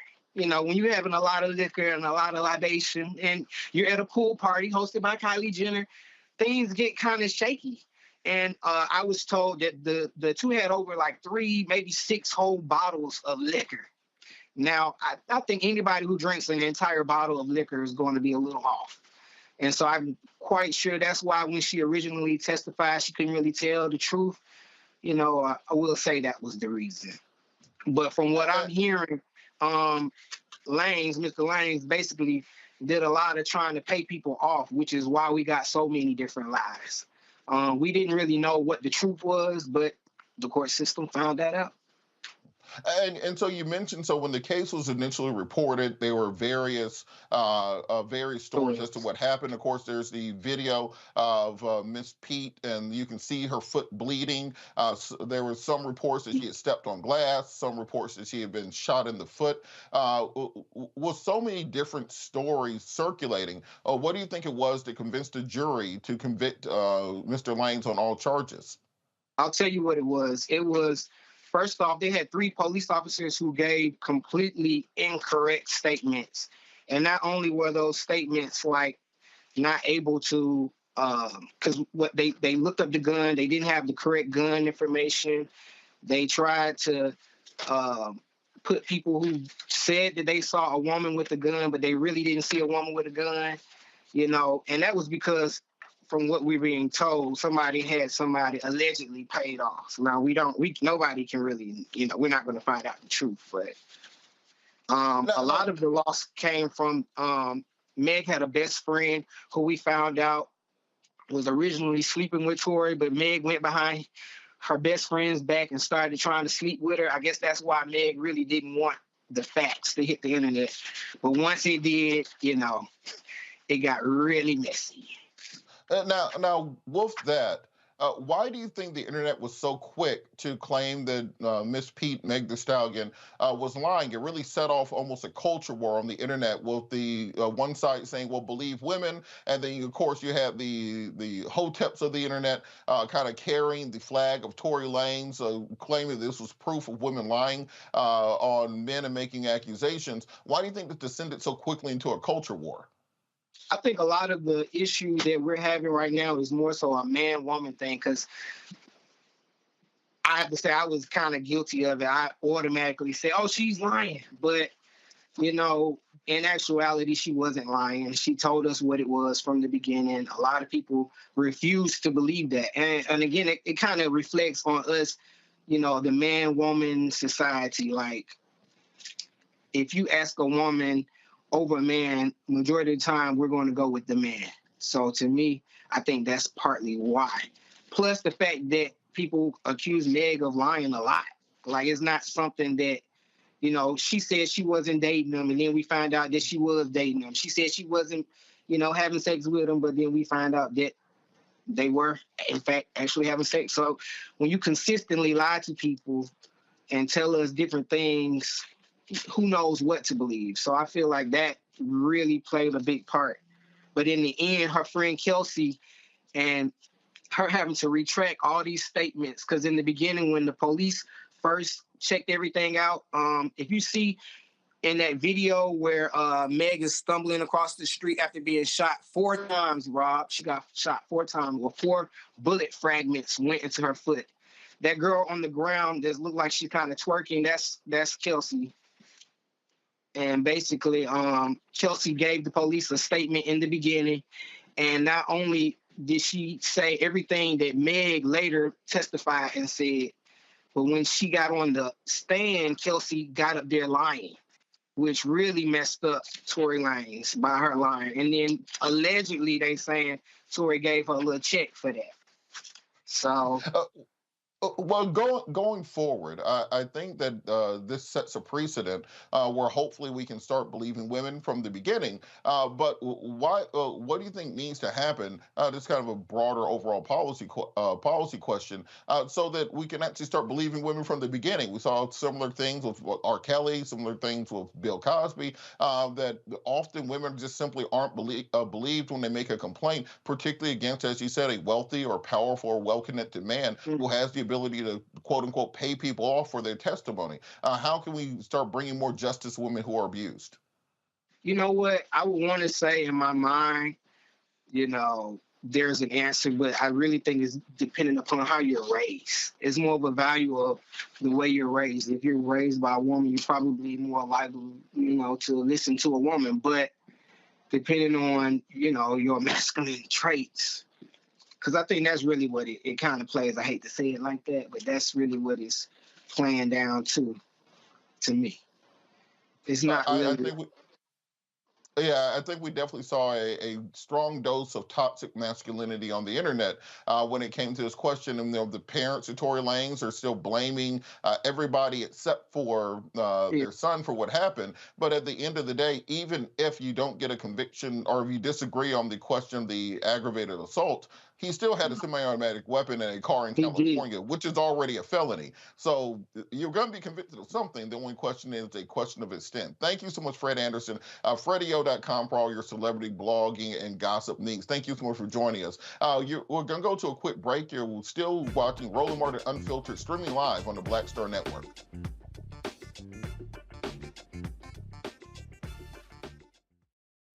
I'm Deborah Owens, America's Wealth Coach, and my new show, Get Wealthy, focuses on the things that your financial advisor and bank isn't telling you, but you absolutely need to know. So watch Get Wealthy on the Black Star Network.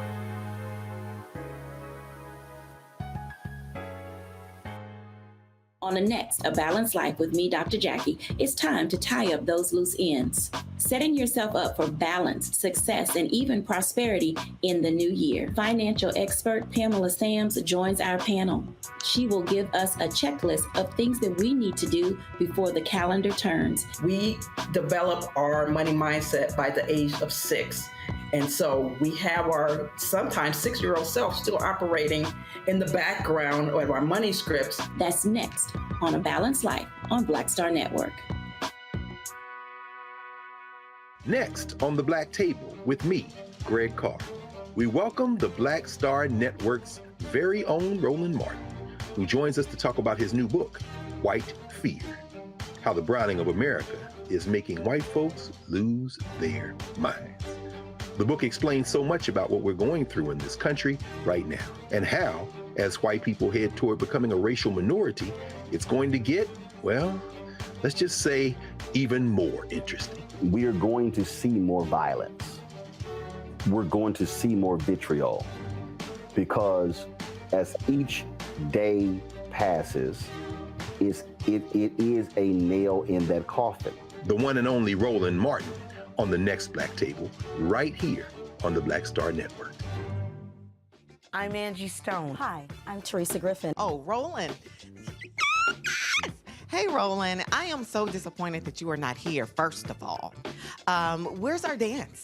It's like we get a dance in every time I see you. And so now you're not here for me to dance with, sir. You and your ascot. I need it. I need that in my life right now. Okay, I love you, Roland. What's up? I'm Lance Gross, and you're watching Roland Martin Unfiltered.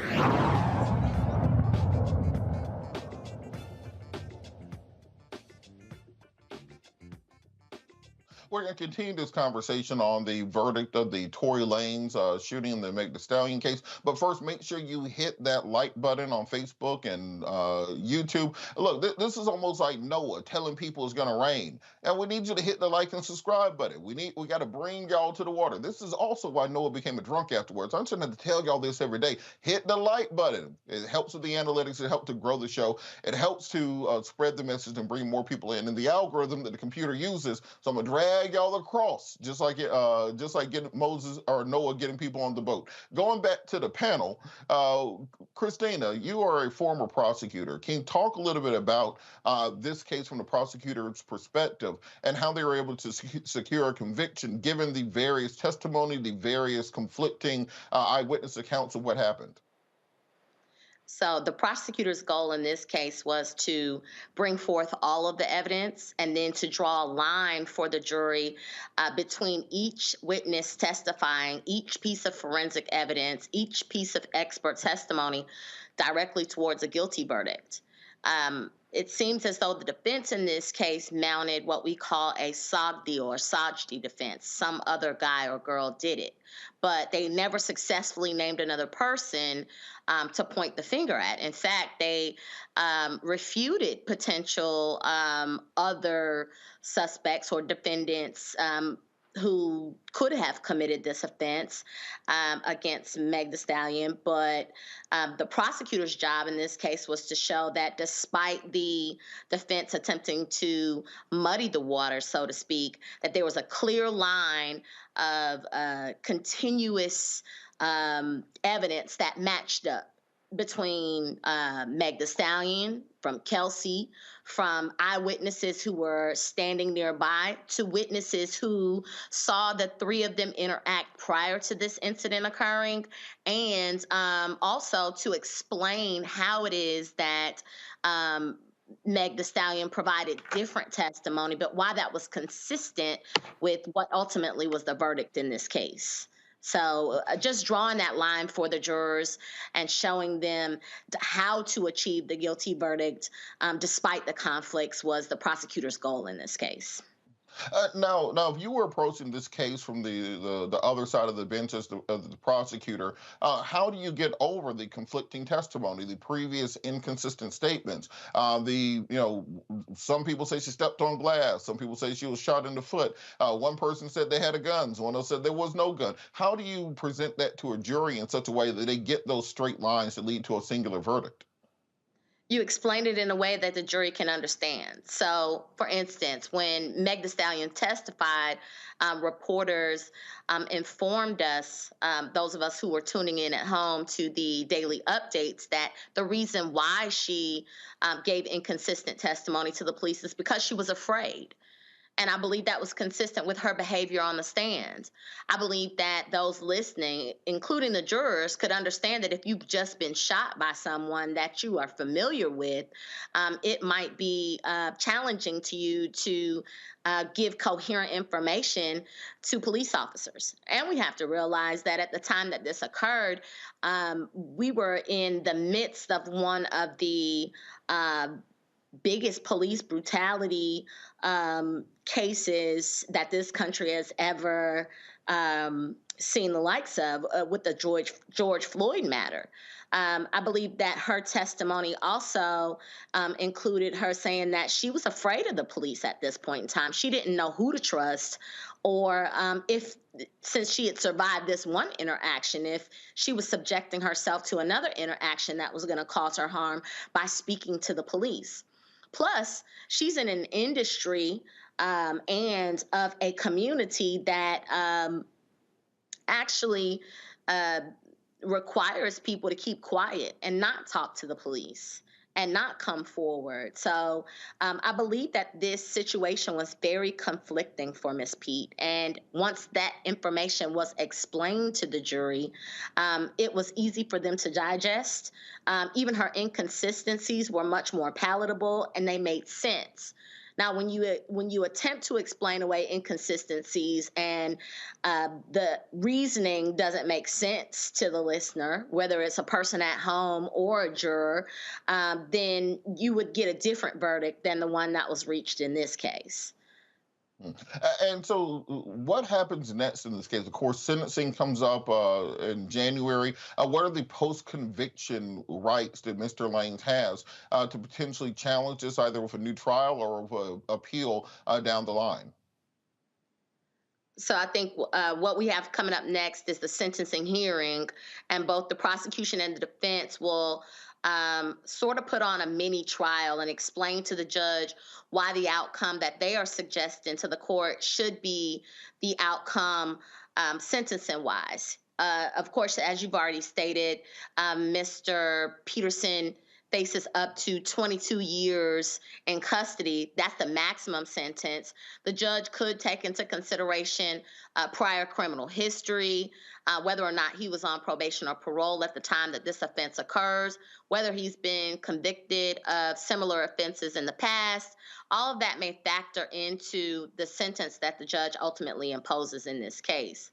As far as post-conviction appellate rights are concerned, Mr. Peterson is going to have a team of lawyers, I'm certain, comb over the evidence and mount every legal challenge available to him, or even ones that may not be available to him, in order to get the conviction overturned and to secure a new trial. That, however, is more of a long-term goal rather than a short-term goal. At the sentencing hearing, I think we can expect that his attorney will ask for the minimum sentence available for all of the crimes that he's been convicted of, and even sometimes they ask the judge to go outside the required sentencing guidelines, because the defense will likely state that they feel as though this case warrants it. But I don't see that based on these facts. I see a gun crime against a woman that was likely fueled by alcohol, as you previously stated, and I see very little mitigation for Mr. Peterson to secure a light sentence or something that is outside of the guidelines. So I want to bring Joe into this conversation, Attorney Richardson. So Joe, I want you to put your defense attorney hat on in this case. If you were defense counsel for Mr. Lanez and your client has been convicted, you're facing sentencing, what would be the next steps you would take, and what would be some of the defenses you would raise when you're trying to petition either for a new trial or appealing to a higher tribunal? I certainly don't disagree with what's been said. I mean, battle line number one is trying to minimize this sentence. And so therefore, now you're putting on evidence that demonstrates that, in fact, okay, you guys convicted him, but he shouldn't be punished for this reason, that reason, or another reason. Sometimes when you have violent offenders and things like that, you're talking about what they went through in their childhood. You're talking about, things that they have dealt with that should give some context to the mistakes that they made. Okay, so anything that they believe that they could use that would potentially help him and make him look better and speak to the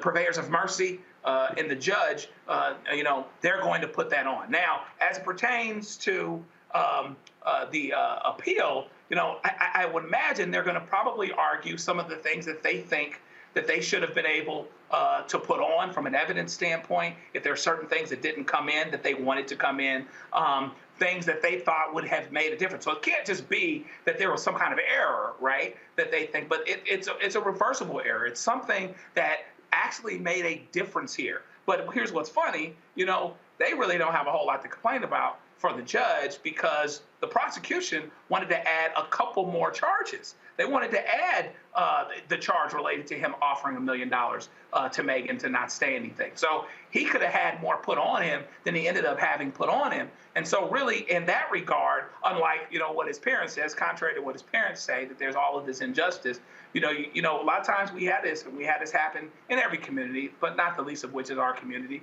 You've got, people that, like to provide context and say, this is unjust or whatever else. No. Don't bring a gun, to a situation like this and have somebody dance and shoot. And if there is an issue related to testimony, of course you have a right not to incriminate yourself. But maybe he should have gotten on the stand and laid this out. If he could have identified that reasonable doubt to break up the chain that was just talked about, so that Megan could not be believed. And even if you liked Megan, you said, well, I'm just not sure. Maybe he could have done that. Clearly, he wouldn't have been any worse off unless he came off as flippant, because he ended up getting convicted. You know what I mean? So he didn't get a bad shake here, so much so I think he's going to have a hard time. You'd have a hard time anyway, on appeals, if there's not something clearly that should have happened that didn't, or that should have happened that did. Shouldn't have happened that did.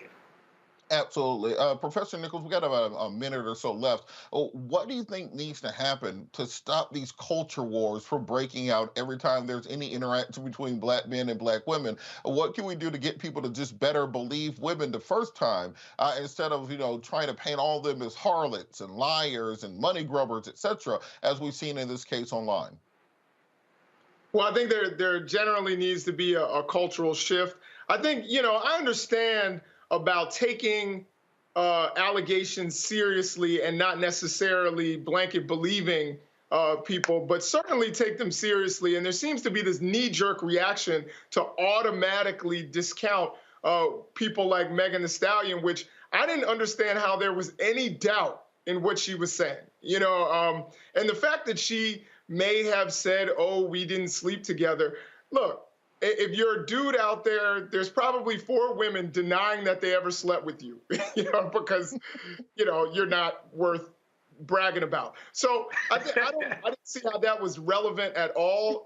I don't think Tory Lanez could have saved himself at all. But there is like this misogyny that we have, and it's in the larger culture too, because in my class, I actually referenced him shooting Meg Thee Stallion, and I had a bunch of women, white and black, who were saying they thought Meg Thee Stallion was a liar. And I was like, I didn't understand it. We have to address misogyny at large, and particularly in our community where we need the unity between black men and black women. And I just want to say one last point, and that is, I don't believe Joe when he says he would have had Tory Lanez take the stand. I've watched enough, LA Law or all that. You don't put those guys on the stand because they're going to get destroyed. So I think he's fibbing there. Well, look, I think that we have to watch these things going forward. Of course, there'll be an appellant process thereafter that we'll keep people updated on. But Jason, I think that might just be you they're giving them bad reports out on. You might want to check on that. See, when I do my thing, they build a trophy and a statue to me outside. It's like the Staples Center. But that's just me. I just said they lied about me, I'm just saying you're telling on yourself. I'm like Luke out here putting up 60, 20, and 10 in the game. Triple doubles never been done before. All right, we'll be back after the break. You're watching Roland Martin Unfiltered, streaming live on the Black Star Network. We'll be right back.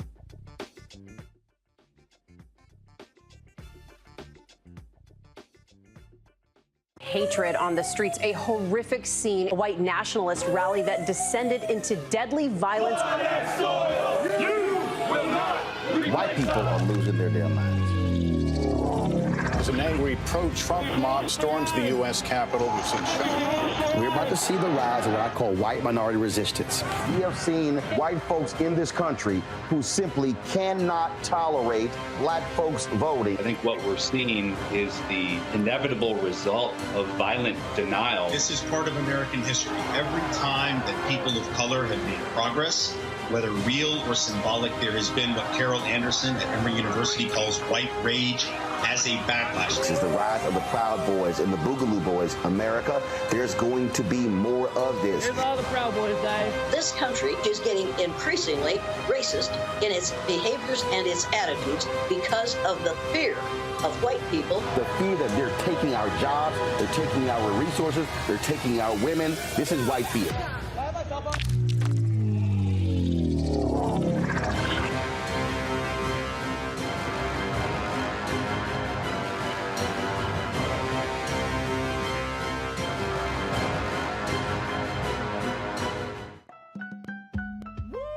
We're all impacted by the culture, whether we know it or not. From politics to music and entertainment, it's a huge part of our lives, and we're going to talk about it every day right here on The Culture with me, Faraji Muhammad, only on the Black Star Network.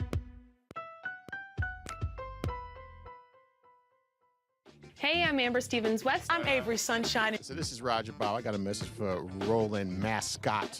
Oh, I'm sorry, Ascot Martin. Buddy, you're supposed to be hooking me up with some of these mascots. I'm sorry, ascots that you claim to wear.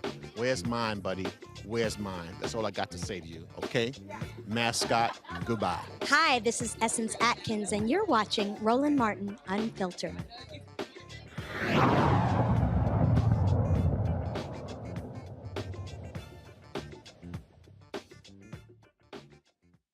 Another Hall of Fame NFL player is going to an HBCU to help educate and train the next generation. Former Baltimore Ravens safety and Super Bowl champion Ed Reed will be the new head coach at Bethune-Cookman University.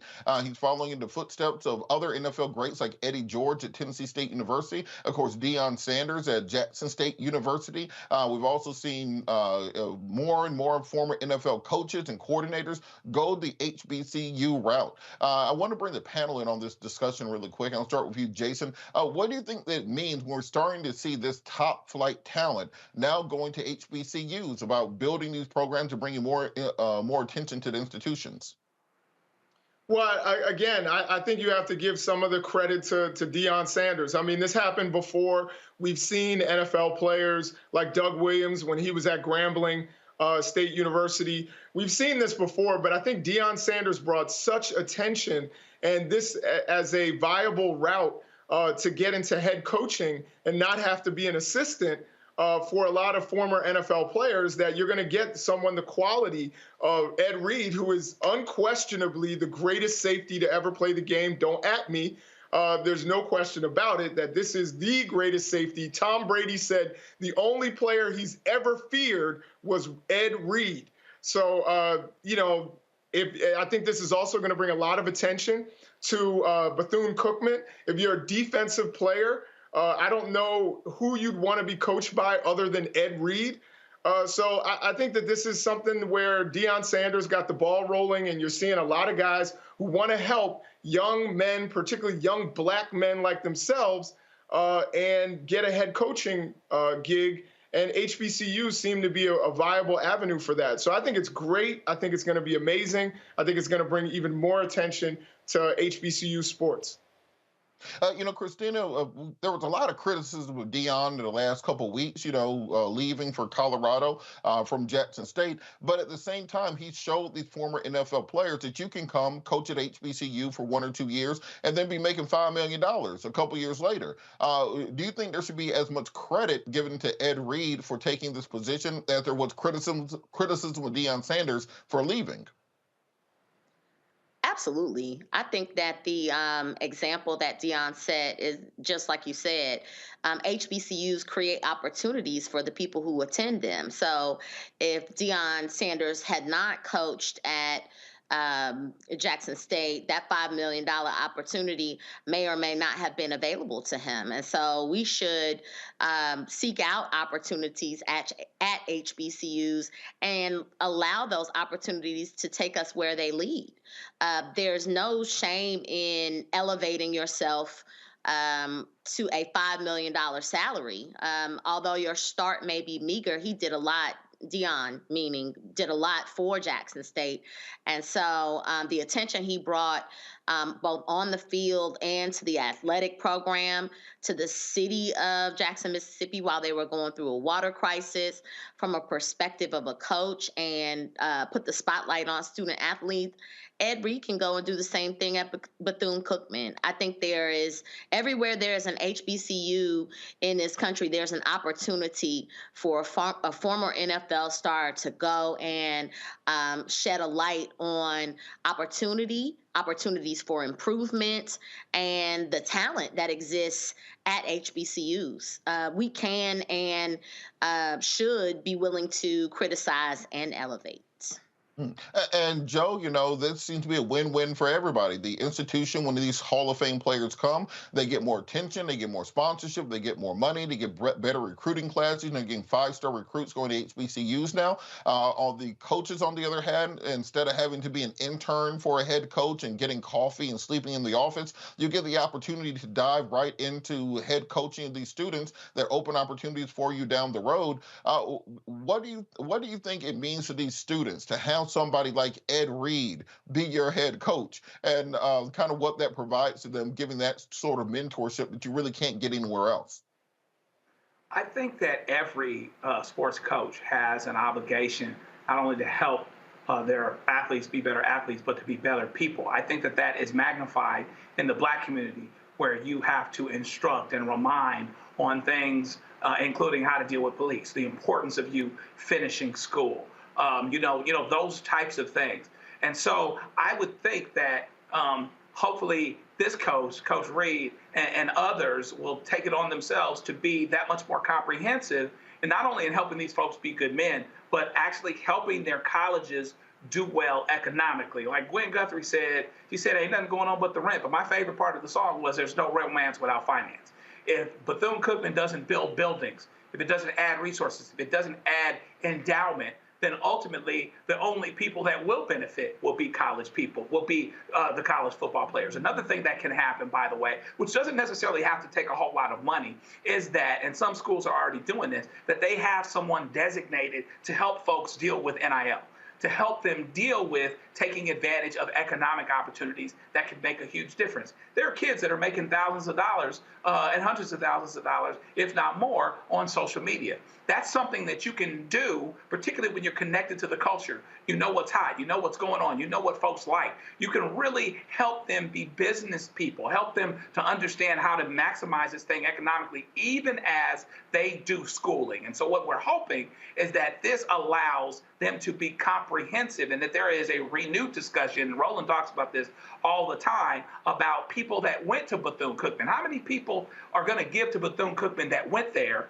that haven't given since however much period of time because they just added Ed Reed? Okay, I don't want them to be in condemnation, but I want them to give and remember that Bethune-Cookman was the school that they went to, and there were always kids there during that whole time that they didn't give that needed their support. And so what we have to do is use it as an opportunity to teach a culture of fundraising from the very, very beginning of the college years. Just like we should be teaching money at the dinner table in our communities, we should be teaching fundraising so that our HBCUs can survive and thrive. Of course, football gives you an opportunity to create a lot of money that helps to support the other sports. So it's absolutely important, but it draws attention. It can create academic partnerships. Even what's going on with the Big Ten is not only beneficial financially on the sports side, but it's beneficial because of the collaborations that will take place academically. So we need to think that way and be comprehensive so that these places can not only survive, but actually thrive.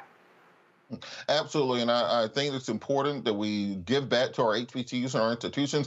I'm just saying I want Michael Vick to come coach Clark Atlanta University. That's all that I ask you. Vick, come back home, come coach the Panthers. And also, let's not forget, the one thing that's most important during these football games is the marching band. Halftime is game time. Stick around for the fifth quarter. Let's not take our eyes off the prize of what we're really here for. It's the band. All right, we'll be back after the break. You're watching Roland Martin Unfiltered, broadcasting live on the Black Star Network. We'll be right back.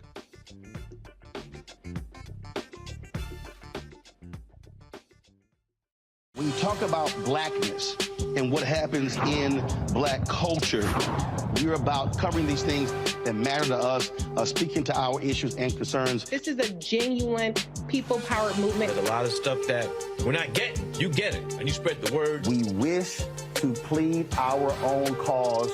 Too long have others spoken for us. We cannot tell our own story if we can't pay for it. This is about covering us. Invest in Black-owned media. Your dollars matter.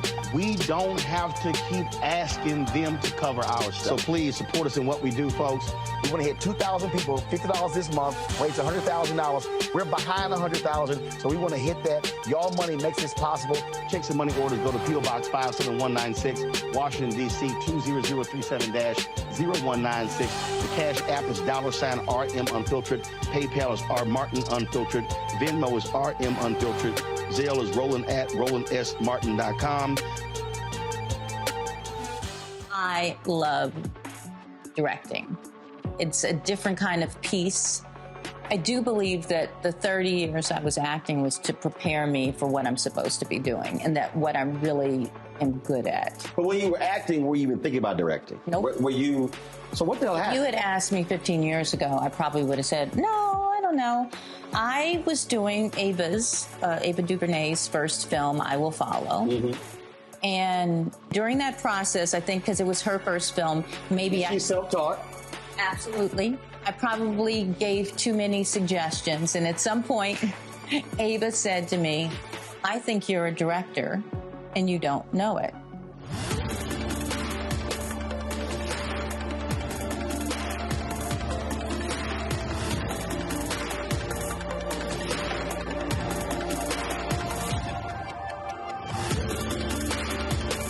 Hey, I'm Cupid, the maker of the Cupid Shuffle and the Wham Dance. What's going on? This is Tobias Trevelyan. And if you're ready, you are listening to and you are watching Roland Martin Unfiltered.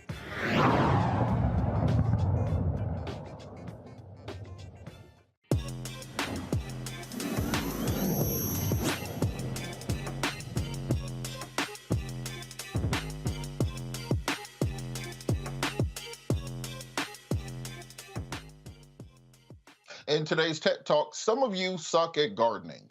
Part of the reason is not being able to identify many of the invasive species in your yard that are choking the life out of your tomatoes, your flowers, your grass, etc. Well, one high school senior is changing all that.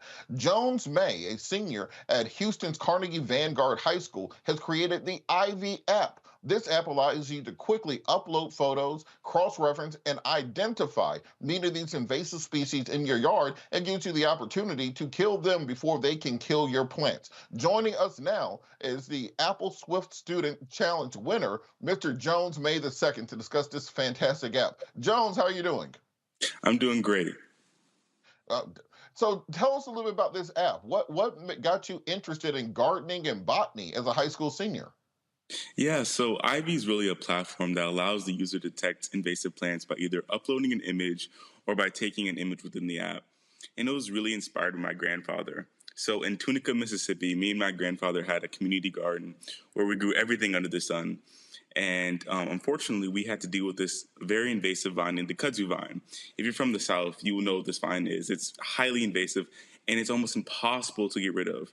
And with this app, you're able to quickly identify it. So being from Tunica, Mississippi, and understanding how invasive plants work, I really want to create an app that honored his legacy, because unfortunately during the pandemic, he sadly passed away.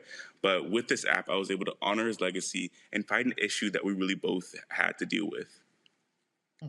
And so talk a little bit about how the mechanics, how the app works. So if you see something growing, you don't know what it is, because often, as you said, kudzu, I grew up in Georgia, kudzu leaves can look a lot like cucumber leaves if you're not well acquainted with it. Or if you're growing melons in your backyard, the leaves look like poison ivy sometimes. How exactly does it work with helping people identify, and does it give advice on how to deal with them? Yeah, so the app really works by allowing the user to take an image, and with that, it uses machine learning in order to kind of differentiate between which vine it may be. So if it's a cucumber, it will tell you that it's non-invasive, or if it's a kudzu vine, it'll tell you if it's a kudzu vine. And right now, it does over 20 invasive plants, but however, where me and a group of friends are trying to expand that to hundreds in the future. So it really does this by using machine learning. Talk a little bit about that machine learning process, because you know you have things like Google Lens. Apple has a product where they cross-reference many of these things. How were you able to create this this program, this algorithm, where you can simply take a picture, cross-reference it with the database online, and then identify what it is? Yeah, so this app was really created using Apple's Create ML platform. And essentially, this is a platform where you're able to collect images and build a machine learning model that's able to detect pretty much anything you would like. So systematically, through the 10 invasive plants that it detects currently, I was able to get over 1,000 images from Google and other platforms such as that. And I was able to train my model in order to recognize that when you take a picture. So it'll tell you whether or not it's invasive or not by you doing that model. And so, just real quick, for people who have young folks in their family, like my 16-year-old niece, who I told to watch this segment, how did you get into app development? Like, what age did you get started to the point where you could be launching your own app your senior year of high school? Yeah, so I started fairly late, but I encourage everyone, and especially the parents listening, to drop your kids off at a Coding Whiz platform or use code.org, because starting early is very crucial. And when you start early, you can teach these kids that coding's not just science and just doing math. It's really a platform for kids to show their creativity, whether through app design or mobile development. Coding is a language and a platform that allows kids to do pretty much whatever they want. And it's not just math or science, it's everything. Oh, you have given my niece Mackenzie so much work that she's going to have to do. I thank you for that so much. We're going to bring our panel in. Professor Nichols, you have a question for our guest? So first of all, this app seems like it's amazing, and I'm hoping that I'm understanding it, but I don't know if you're probably too young, but there was a movie a long time ago. I think it was called Into the Wild, where a guy actually he was, kind of camping out in the woods, and he ate a flower that was poison, and it actually ended up killing him.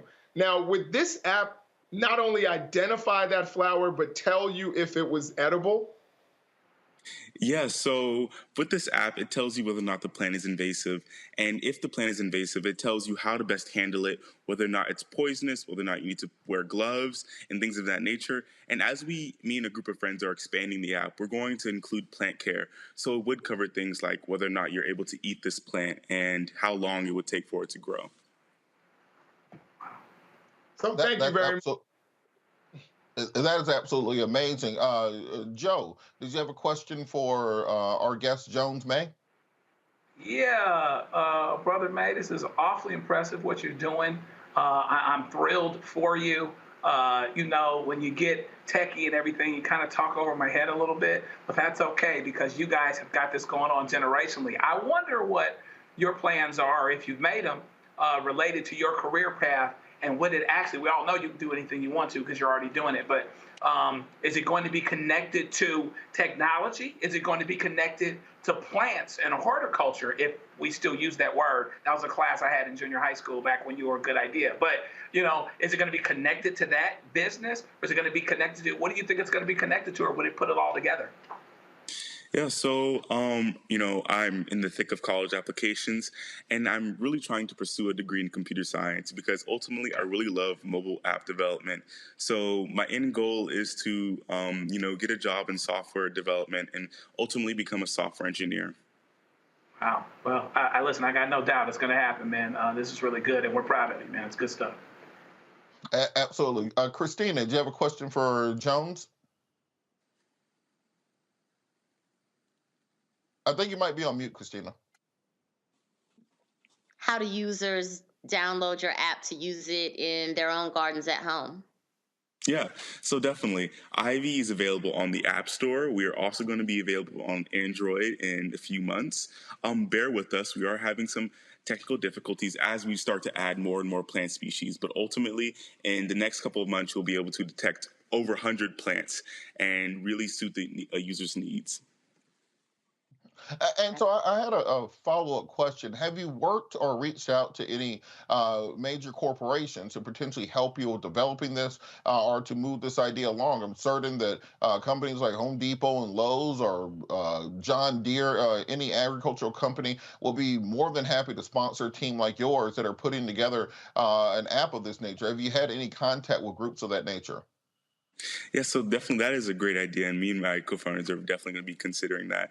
But I know that we have been given so many wonderful resources from the people at Apple, especially when I was able to visit Apple's campus, and we were to get so much feedback on how app development works, and especially through some of their programs that they have going on now, we're able to take classes and really get feedback on our applications. Absolutely. And so, can you talk a bit about how you want to grow this going forward? Is this something you're going to continue while you're in college, or is this kind of a stepping stone for the next area of your life? Yeah, so definitely we're going to continue to grow this, especially the freeze that we just had. It made me realize that plant care and delivery is really a thing that should be expanded upon because unfortunately my pineapple plant died because of the freeze. And I really wish I would have had a platform that would give me a reminder saying, take in my pineapple plant before the freeze comes. In addition to that, there also should be a platform where you can order a pineapple plant if unfortunately you weren't able to take it in. So me and my friends are really trying to go into plant delivery and care in the next few months. Absolutely. And just as we wrap up here, what are some of the colleges you're looking at and applying to that you want to pursue this at? Yeah, so definitely Howard, because my grandfather went to Howard.